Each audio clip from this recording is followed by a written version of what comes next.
हमारे साथ जो बैठे हैं आलोक श्रीवास्तव सर, जिन अभी आपने इनकी एवी देखी, अमिताभ बच्चन से लेकर के जगजीत सिंह से लेकर के आशुतोष राणा जी ने आपकी रचनाओं को अपना कंठ दिया, अपना स्वर दिया है। एक बार इनके लिए जोरदार तालियां। आजकल सोशल मीडिया का जमाना है, लोग रातों रात वायरल हो जाते हैं। वैसे वायरल की क्या परिभाषा है ये मुझे नहीं पता, बहरहाल लेकिन जब आपने शुरुआत की थी तब कैसा माहौल था और अब के माहौल में आप क्या बड़ा फर्क पाते हैं? सर ने कहा कि जो हमसे नहीं कराया जा रहा है या हम जो नहीं करना चाहते वो हमसे कराया जा रहा है, मैं इस पर बात करूंगा। लेकिन उससे पहले खुर्शीद भाई बड़े एक्साइटेड थे इस सेशन को लेकर, तो मैंने खुर्शीद साहब से पूछा कि आप ये इतना सब कैसे कर पाते हैं बिहार जैसी जगह में, और इतनी खूबसूरती से कैसे कर पाते हैं। हम आपके फ़ोटोग्राफ्स देखते हैं दिल्ली में, बम्बई में, तो हमको भी लगता है हम भी पटना आएँ कभी और आकर बात करें। तो इन्होंने बड़ा अच्छा जो आंसर दिया उसको मैंने थोड़ा पोएटिक कर लिया। इन्होंने कहा कि हमारे यहाँ हर दिल में एक ज्योत जल रही है। क्या बात। और वो हर ज्योत के नाम से क्या बात, मोहब्बत का पैगाम दे रही है, सबको मिलाने का काम करती हैं, एक छत के नीचे बैठती हैं। अच्छा, हरजोत जो हैं, हरजोत जी जो हैं, अगर उनके साथ दीपक भी शामिल हो जाए, क्या बात, तो रोशनी दोबाला हो जाती है। और हमारे शास्त्रों में अंजनी कुमार का बड़ा महत्व है। पूरा सुमेरु पर्वत कंधों पर उठाकर प्रभु श्री राम को, लक्ष्मण को कंधे पर उठाकर वो ले गए थे। तो ये तो बिहार कल्चरल सेंटर है। बहुत अच्छा। और अंजनी जी की मैं तारीफ ज़्यादा इसलिए करूँगा क्योंकि हम लोग लेट हो गए हैं और हमने सुना ये 8 बजे बंद हो जाता है, तो सर आधा पौन घंटा हमको और दे दीजिए। एक शेर मुझे याद आ रहा है कि बादशाहों को, मैम आपकी नज़र है, बादशाहों को खुदा ने इसलिए पैदा किया, बादशाहों को खुदा ने इसलिए पैदा किया कि वो हम फ़कीराने सुखन की नाज बर्दारी करें।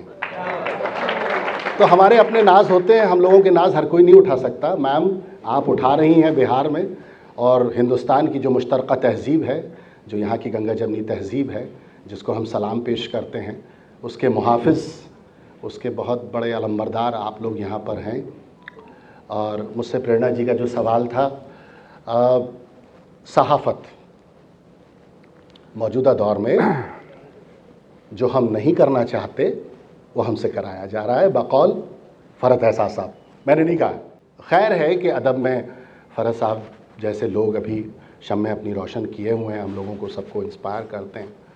और फ़िराक साहब का एक बड़ा अच्छा शेर है कि आने वाली नस्लें तुम पर फ़ख्र करेंगी हम असरों, जब भी उनको ध्यान आएगा तुमने फ़िराक को देखा है।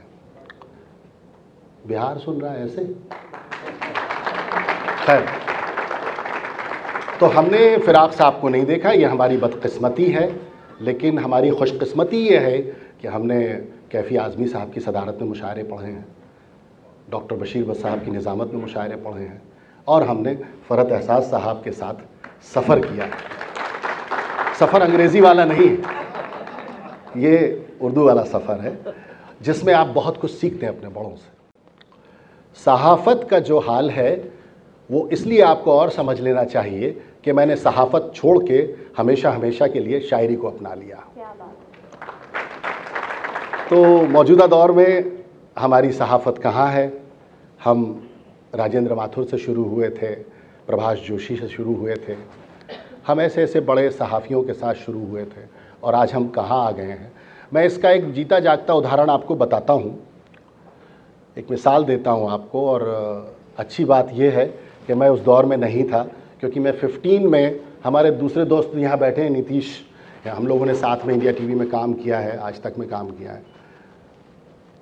उसका एक बड़ा एग्ज़ाम्पल ये है कि एक नेशनल चैनल है जिसका मैं नाम नहीं लूँगा, खुर्शीद साहब की महफ़िल है, साहित्य और अदब की महफ़िल है, लेकिन प्रेरणा जी का सवाल जो है सहाफ़त से है और मैं सहाफ़त से हूँ इसलिए। तो एक नेशनल चैनल है दिल्ली में, वो एक ख़बर दिखा रहा था। उस वक्त प्रेरणा जी, छत्तीसगढ़ में जो सरकार थी वो कांग्रेस की सरकार थी। और मज़े की बात ये कि जब आप चैनल को स्विच कर रहे थे तो जो ख़बर का पहलू नेशनल पर था, चूँकि नेशनल ज़ाहिर सी बात है जो सरकार है वो सब आप जानते हैं, और जो कांग्रेस का स्टेट था, सेम वही चैनल वही खबर एक अलग पहलू से छत्तीसगढ़ में दिखा रहा था, और उसी चैनल का रीजनल चैनल उस खबर को अलग तरीके से दिखा रहा था। तो अब ये हो गया है कि जो दिख रहा है सामने वो दृश्य मात्र है, जो दिख रहा है सामने वो दृश्य मात्र है, लिखी रखी है पटकथा, मनुष्य पात्र है। क्या बात। तो हमारे जो मीडिया है, इस वक्त का जो मीडिया है, उसे आप कोई भी मीडिया कह लीजिए, उसे आप कोई भी नाम दे दीजिए, लेकिन इस वक्त जो फरद साहब ने कहा कि हर चीज़ में एक परिवर्तन आया है और बहुत बुरी तरह से चीज़ें बदली हैं। हम लोगों के साथ ये फ़ायदा है कि हम अपनी बात न सिर्फ नस्र में कह सकते हैं, हम अपनी बात गज़ल में भी कह सकते हैं।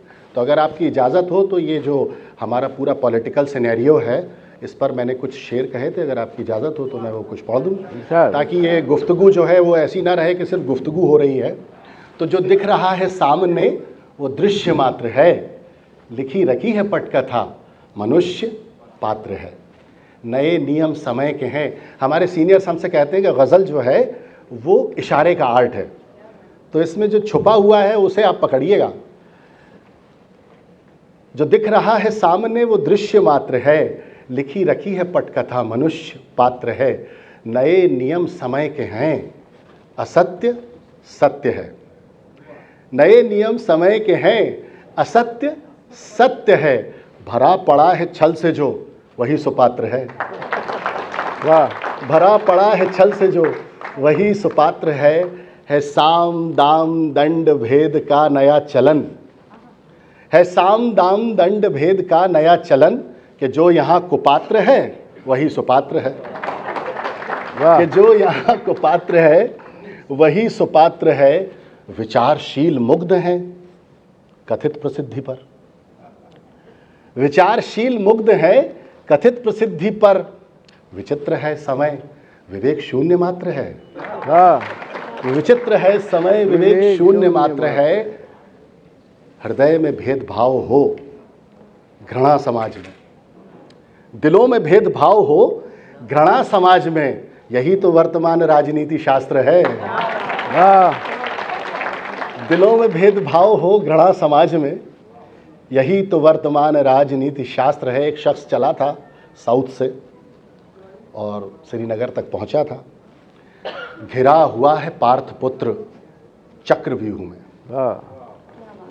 घिरा हुआ है पार्थपुत्र चक्रव्यूह में, असत्य साथ और सत्य एकमात्र है। घिरा हुआ है पार्थपुत्र। और एक अपनी पहचान का शेर भी इसमें हो गया कि कहीं कबीर सूर की कहीं नज़ीर की, कहीं कबीर सूर की कहीं नज़ीर की, परंपरा से धन्य ये गज़ल का छात्र है। तो आपके सवाल का इससे अच्छा जवाब वो भी आज की सहाफ़त पे मैं नहीं दे सकता था।